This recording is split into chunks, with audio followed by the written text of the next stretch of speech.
I listened to Audible on 2.0 speed, and I think you're about twice that fast.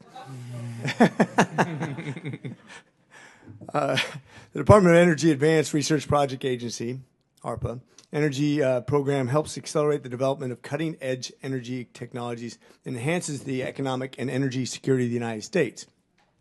The research supported by ARPA-E also maintains the United States' position as leaders in emergency innovation.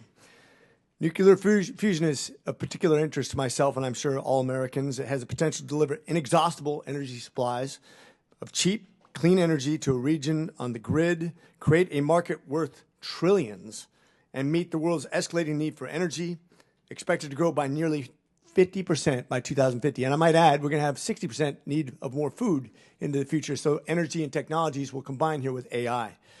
I might add that of the 43 known fusion companies, 25 of them are here in the United States. It is vital for the United States to continue to lead the charge toward a more efficient energy future. According to research published just last month in the Journal of Nature, artificial intelligence helped a group of scientists predict plasma tearing at the Tokamak reactor, the biggest magnetic fusion facility in the United States. This convergence of America's cutting-edge research in fusion energy and artificial intelligence promises to redefine scientific exploration and technological innovation. Dr. Umstad, most experts agree that we're unlikely to be able to generate large-scale energy from nuclear fusion until about 2050. Do you believe that the use of AI has the potential to reach our goal on a large-scale energy production in a faster timeline? Or do you think that we have enough? I know we never think we have enough funds. I get that. Nobody ever comes here and says, I wish you'd just give me less funds and I would still succeed just fine. Since we have a limited number of funds for everybody's great projects, how can we as Congress cut the red tape, allow you guys to have unfettered access to advancing our narrative in fusion development using AI? Thank you, sir. It's a great question. Artificial intelligence and fusion energy have a synergistic opportunity here in that there's a possibility that artificial intelligence can advance the speed at which fusion proceeds, and fusion then, when it's commercial, has the opportunity to actually provide some of those vast energy resources needed to grow AI and for it to have more applications.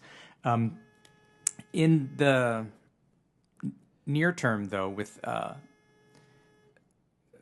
what fusion really has to have is smaller, faster, cheaper development. And if AI can play a role in that, then I think that we can see the commercialization of fusion at a much more rapid timescale than what others might project to be out in the 2050s can be brought forward a decade, 2 decades. But it's going to have to be a process by which we can rapidly learn and iterate. So it can't be very large, multi-billion-dollar facilities and machines for each next generation of learning. It's going to have to be much more rapid. And I think that AI holds the promise for perhaps even accelerating that, so that it's not just about how quickly can you build a small device and test it out, but also how rapidly can AI help you find the right parameter space to explore so that you're constantly improving at a much more rapid pace. I agree. As a matter of fact, as one of the members of the bipartisan AI task force, I'm really excited about the potential of designing these technologies in these lanes. The AI can really help us specifically for this development. Honorable Mr. Lane Genatowski, since ARPA-E program began, they have funded 26 projects in my home state of Georgia. All but 3 have been at Georgia Tech, my alma mater for pre-med. These projects not only lead to research advancements, but also continue to promote the development of high-skilled energy workforce. One of the things I'm worried about, though, is when we're competing with the CCP and other people, we have a tremendous number of foreign students at Georgia Tech. I'd say probably an inordinate number compared to other universities and some of the leading technologies in AI and energy production. How do we protect those critical technologies from being siphoned off to other competitors and people who might use it for nefarious purposes?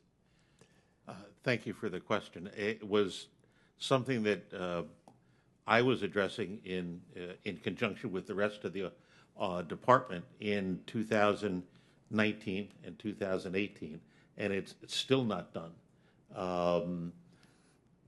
So I guess it's I guess the only way to deal with it is to just direct your efforts and attention to vetting the people that come to learn at our universities, and to keep on it. It's kind of like, how do you clean out people who are taking your things? Well, and they're taking our knowledge. You have to constantly be vigilant. And I don't have an answer for how you be constantly vigilant, but I do know you have to address time, attention, and personnel to being vigilant.